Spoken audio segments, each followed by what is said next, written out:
ukitaka mume wako akupende zaidi, sawa, akuheshimu, akujali, akuone wewe ni wa thamani kuliko dhahabu na almasi, wewe una thamani kuliko mwanamke yoyote yule hapa duniani, kitu cha kwanza wewe mheshimu na mtii, sawa.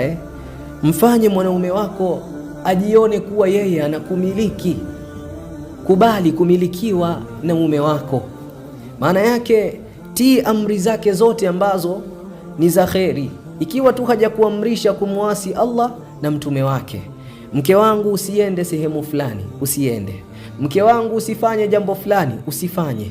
Fanya kitu fulani, fanya. Fulani sitaki kumuona nyumbani kwangu, basi jitahidi huyo mtu asikanyage nyumbani kwa mume wako.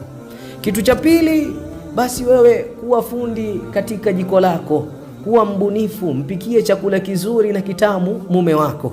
Kitu cha tatu, anasema mpe yote kitandani. Maana yake kuwa mbunifu katika kitanda chako, usimnyime unyumba, ile ni haki yake mume wako. Usimuadhibu kwa kumnyima unyumba mume wako, kosa kubwa sana.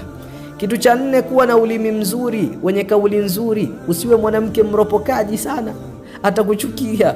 Alafu kitu cha tano, kuwa ni mwanamke mwenye shukrani, kikubwa na kidogo ambacho anakupatia mume wako kishukuru. Usimlinganishe na wanaume ambao wanamzidi kipato mume wako, muhimu sana.